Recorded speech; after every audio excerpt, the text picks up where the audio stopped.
آزاد لوگوں کے، آزاد فکر لوگوں کے، کہ جن میں غلامی کی کوئی ڈٹ نہ پائی جاتی ہو. اس لیے کہ کربلا کا پیغام غلامی کی زنجیروں سے نکال کر آزاد کرنے کا پیغام ہے. تو یہ کربلا نے پیغام دیا، واقع کربلا نے یہ پیغام دیا ہے.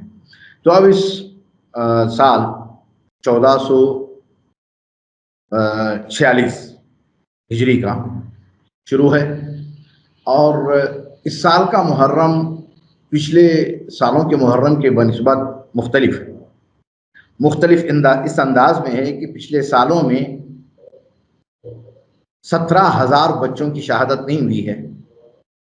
پچھلے سالوں کی پچھلے سال جو محرم گزرے ہیں ان محرموں میں ہزاروں کی تعداد میں بزرگ مارے نہیں گئے ہیں، ہزاروں کی تعداد میں عورتیں ماری نہیں گئی ہیں، ہزاروں کی تعداد میں بچے یتیم نہیں ہوئے ہیں، اور تقریباً 1.5 لاکھ سے زیادہ لوگ جو لاپتہ ہیں.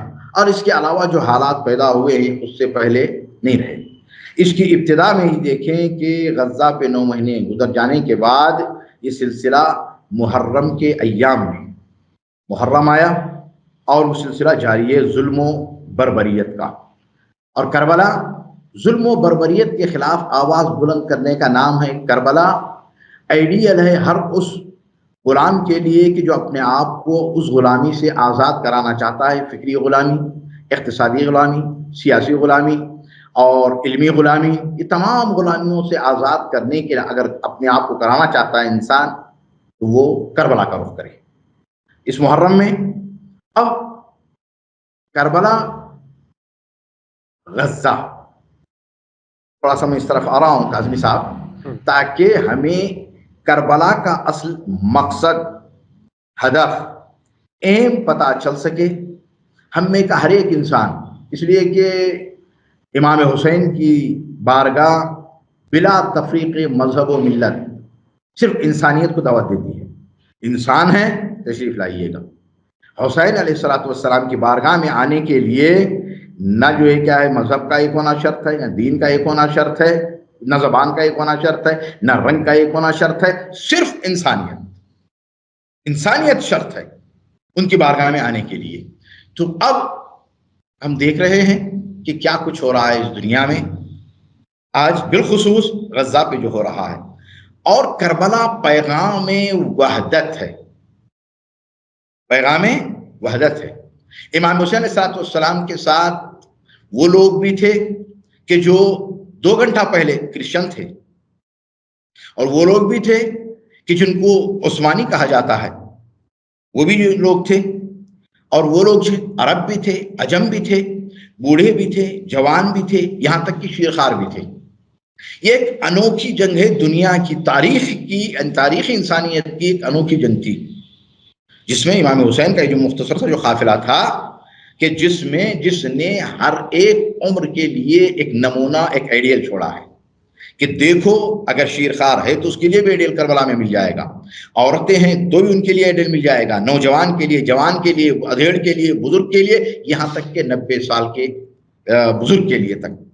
اور رنگوں میں الگ الگ، جناب جون سیاہ رنگ کے ہیں اور گورے رنگ کے، اور زبان بھی مختلف رہی ہے، لیکن ہدف ایک تھا، مقصد ایک تھا اس کربلا میں. تو کربلا اتحاد کا نام ہے، کربلا یکجہتی کا نام ہے، کربلا تمام ملتوں کو ملانے کا نام ہے، کربلا تمام مذاہب کو ملانے کا نام ہے، کربلا انسانیت تقسیم کرنے کا نام ہے، کربلا ظلم کے خلاف آواز بلند کرنے کا نام ہے، کربلا ظالم کی آنکھوں میں آنکھیں ڈال کر بات کرنے کا نام ہے. میں اسی پر آنا چاہتا تھا کہ معاف کیجیے گا میں نے آپ کو بیچ میں روکا. جو پیغام دیا سید حسن نصر اللہ نے، وہ کیا کیا خاص باتیں تھیں وہ ذرا تھوڑا سا بتائیے تاکہ یہ ذہن فوکس ہو سکے کہ وہ انہوں نے کیا کچھ کہا. انہوں نے اس حد تک بھی کہا کہ پچھلے سال محرم میں بڑی تعداد میں لوگوں کے موجودگی کے نتیجے میں آپریشن الاقصی طوفان جو ہے وہ کامیاب ہوا. یعنی پچھلے سال محرم کے تقریباً 2 مہینے کے بعد یہ سلسلہ شروع ہوا. تو اب کیا پیغام دے رہے ہیں سید حسن؟ جی میں اسی طرف آ رہا ہوں کاظمی صاحب. تو جب سید نے اپنی تقریر میں، پہلی تقریر تھی، ہر سال وہ محرم میں تقریباً ہر دوسرے دن تقریر کرتے ہیں اور لوگوں کو پیغام عاشورہ اور جو حالات ہیں اس پہ باقاعدہ طور پہ، حالات حاضرہ پہ روشنی ڈالی جاتی ہے. تو پہلی مجلس میں آغا سید نے بتایا کہ دیکھیں، ہم حالت جنگ میں ہیں اور اس کے ساتھ ساتھ کربلا یعنی عاشور، محرم کے ایام، ہجری نیا سال محرم کا ایام شروع ہوئے ہیں. تو یہ محرم کے ایام ہمیں وہ ایک جوش و ولولہ اور جذبہ پیدا کرتے ہمارے اندر، اس لیے کہ ہر سال جو محرم ہے، بالخصوص پہلا عشرہ اولا جس کو کہا جاتا ہے، پہلی محرم سے لے کے 10 محرم تک کا، یہ ایک ہر انسان کے لیے، میں صرف یہ نہیں کہہ رہا ہوں کہ شیعوں کے لیے، سنیوں کے لیے، دیوبندیوں کے لیے، بریلویوں کے لیے، اس کے لیے، عربوں کے لیے، عجموں کے لیے، ہر انسان کے لیے، اور بالخصوص امام حسین انسانیت کے لیے. میں نے پہلے بھی کہا، تو یہی آغا سید نے کہا کہ یہ کربلا اور عاشور، محرم جو ہے نا، یہ انسانوں میں ایک جوش و جذبہ اور ولولہ پیدا کرتا ہے. اسی کربلا سے درس ہم نے سیکھا، اسی کربلا سے سبق ہم نے لیا، اسی کربلا سے سبق لیتے ہوئے 82 سے لے کے اب تک ہم اس راستے پہ چل رہے ہیں. ورنہ تو جتنا نقصان تو ہم خدا کے نام نہیں کہتے ہیں، بلکہ جو یہ کیا ہے، لوگوں کا ہم سے بچھڑ جانا، یہ ان کے خود ہونے والے شہیدوں کے لیے سعادت ہے اور شہید کے گھر والوں کے لیے بہت بڑی سربلندی ہے.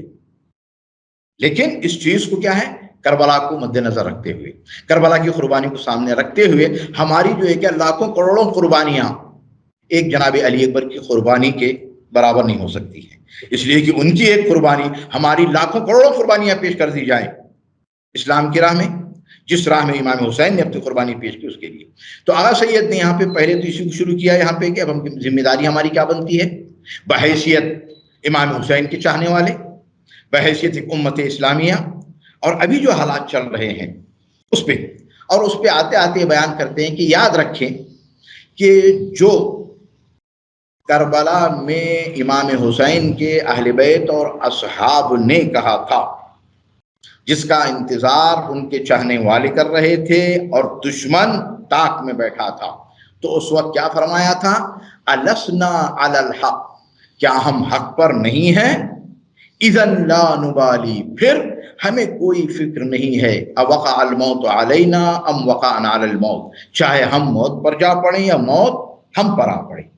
اب اس سے صاف بات واضح ہو چکی ہے کہ جو حضرات ہمیں موت سے ڈرانا چاہتے ہیں وہ اس چیز کو سمجھ لیں کہ موت سے ہم نہیں گھبراتے، ہم تو موت کو گلے لگانے کے لیے تیار ہیں. یہ کربلا کا درس ہے ہمارے لیے، اور کربلا کے درس کو لے کے ہم آگے بڑھ رہے ہیں. اب اس محرم کے ایام میں بالخصوص، اور جو لوگ پچھلے سال محرم میں بہت سارے ایسے لیڈران جو شہید ہوئے ہیں، پچھلے سال ہم محرم میں مجالس میں جلوس میں شریک تھے، لیکن اس سال وہ ہمارے درمیان نہیں ہیں، لیکن ہمیں یقین ہے وہ امام حسین کی بارگاہ میں ہیں، اس لیے کہ انہی کے راستے میں انہوں نے قربانی پیش کی ہے. تو کوئی معمولی قربانی نہیں ہے اور معمولی ذمت نہیں ہے.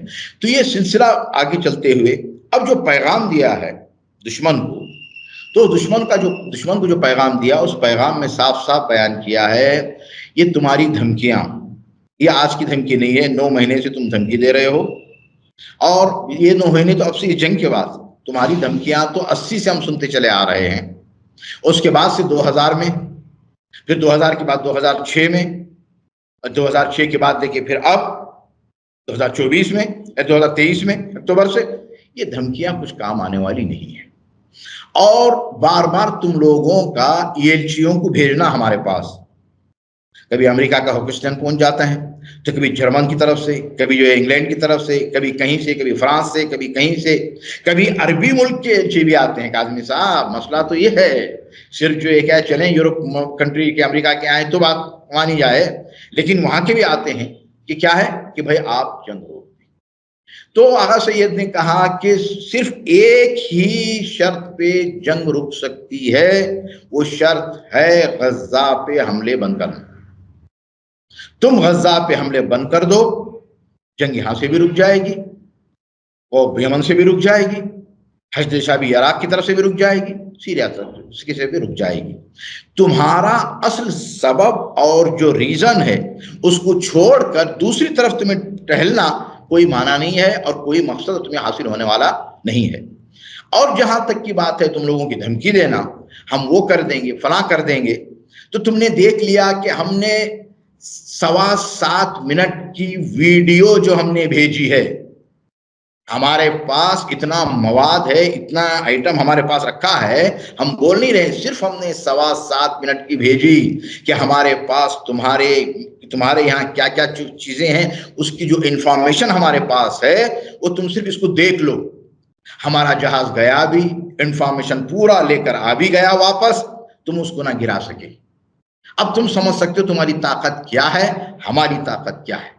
تم پہلے 2000 یعنی 80-90 میں کہہ سکتے تھے کہ بیروت کے ایئرپورٹ کو ہم مار دیں گے، اڑا دیں گے، اور جو بندرگاہوں کو اڑا دیں گے، فلاں کر دیں گے.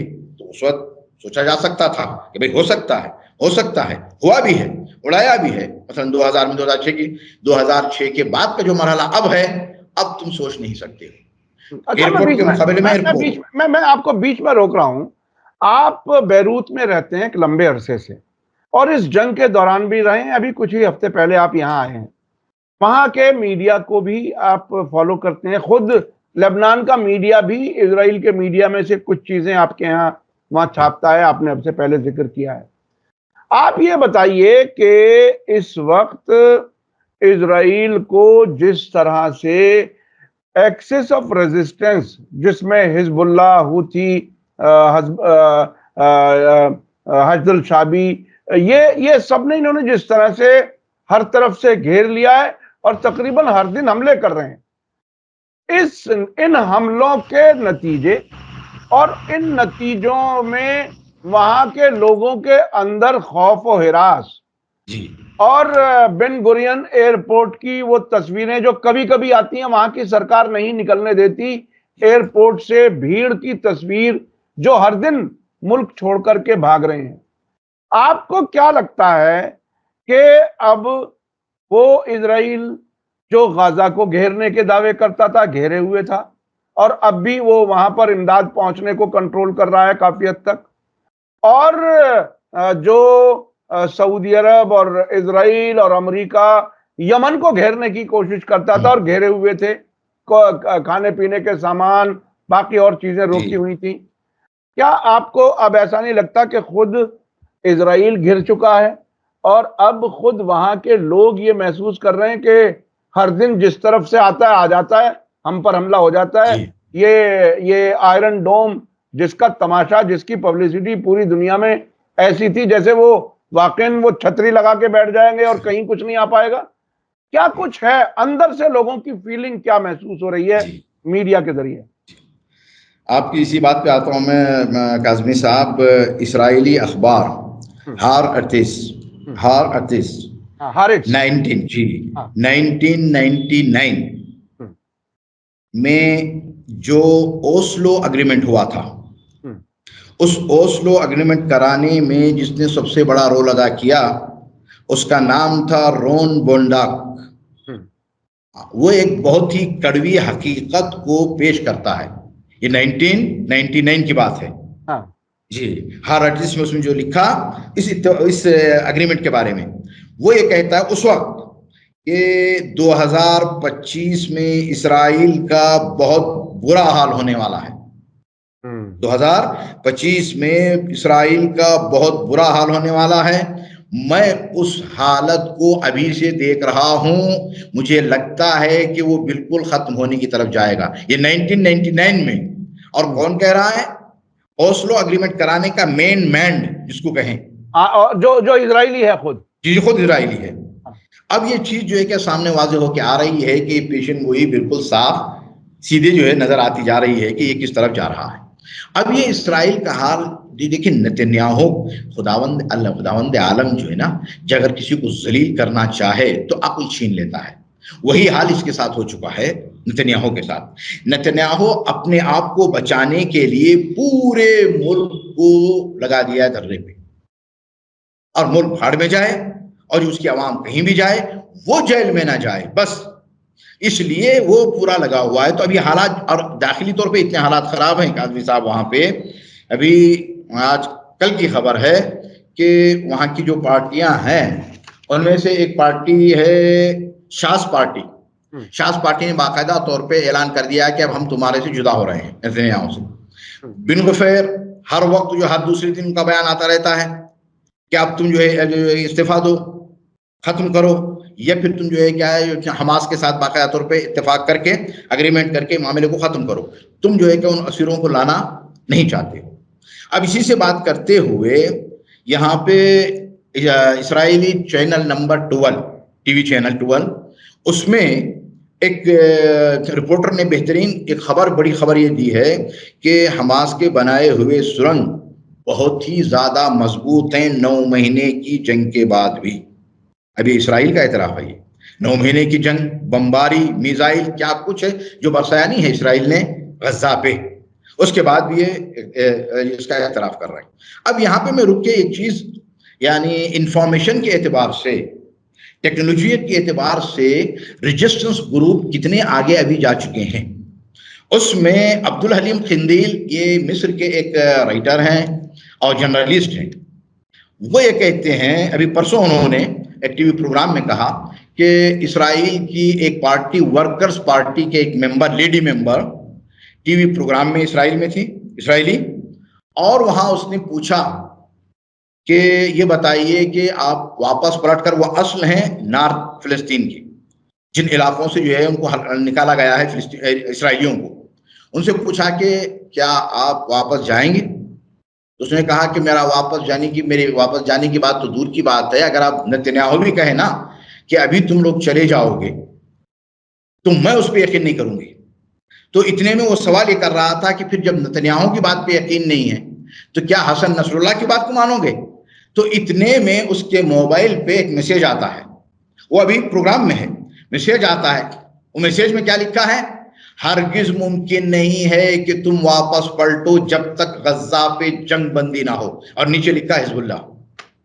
یہ بڑی کمال کی بات ہے. جی یہ بڑی کمال کی بات ہے کہ ٹیلی ویژن پروگرام میں لائیو کوئی گیسٹ بیٹھا ہو جی اور اسی وقت وہ کچھ کہہ رہا ہو، اور اسی وقت حزب اللہ کا جواب بھی آ گیا اس کے موبائل کے اسکرین پر. دیکھیے، میں اپنے درشکوں کو بتاؤں کہ یہ شاید ہو سکتا ہے کچھ لوگوں کے جذبات کو ٹھیس پہنچے، لیکن ایک بات ہے، جس طرح سے ایران نے ایک بات کہی، ایران کی لیڈرشپ نے، کہ صرف امام مہدی جلدی ظہور کریں، یہ دعا کرتے رہو اور آپ سمجھو کہ سب کچھ ٹھیک ہو جائے گا. ایسا نہیں ہے، آپ کو خود قدم آگے بڑھانے ہوں گے تاکہ امام مہدی کا ظہور ہو سکے، اور وہ اس لائن پر کام کر رہے ہیں، بالکل پریکٹیکل. اس وقت امریکہ اور اسرائیل کے سامنے ڈٹے ہوئے ہیں. اس وقت جس طرح سے ایکسس آف ریزسٹنس کے لوگ، حزب اللہ ہوں یا ہوتی ہوں، حزب اللہ کی طرف سے جیسا کہ آپ نے بتایا کہ لائیو پروگرام میں گیسٹ کچھ کہہ رہی ہے اور اس کو فوراً جواب مل گیا کہ تم نہیں آ سکتے اگر غزہ پر حملہ نہیں رکے گا. مجھے ایک واقعہ یاد آ رہا ہے، بیچ میں تھوڑا سا ٹائم تو لگ رہا ہے، لیکن جب اکتوبر 2022 میں غالباً جو ایک جنگ ہوئی تھی، اس میں ہوتھیوں نے فلسطینیوں کی حمایت میں اسرائیل کے خلاف حملوں کی پیشکش کی تھی، جس کو انہوں نے اس وقت قبول نہیں کیا تھا. کہا تھا کہ نہیں، ابھی آپ کی ضرورت نہیں ہے، لیکن ہوتھیوں نے اس وقت کہا تھا کہ اسرائیل کی آپ ہمیں لوکیشنز دو، ہم اسی جگہ ماریں گے. یعنی یہ لوگ پڑھے لکھے ہیں، یہ آج کی سائنس کو، ایڈوانس ٹیکنالوجی کو جانتے ہیں اور مضبوطی سے کام کر رہے ہیں. ابھی ایک چیز میں آپ کو ایک اپنے موبائل کے اسکرین سے دکھانا چاہتا ہوں، وہ یہ ایک تصویر ہے بیزلل اسموٹرچ جو اسرائیل میں فائننس منسٹر ہیں. وہ ایک تصویر میں اپنے ہاتھ سے اٹھا کر کے دکھا رہے ہیں، سنوار کے جیت کے اعلان والی تصویر، اور وہ یہ کہہ رہے ہیں کہ نتنیاہو کو کہ اگر تم نے حماس کے ساتھ سمجھوتا کیا تو اس کے بعد حماس میں، فلسطینیوں میں جو سیلیبریشن ہوگا وہ بہت بڑا ہوگا اور ہم اس کی اجازت نہیں دیں گے. یعنی وہ یہ مان رہے ہیں کہ ہم ہار چکے، لیکن ہم اس طرح کا سیلیبریشن فلسطینیوں میں نہیں ہونے دیں گے.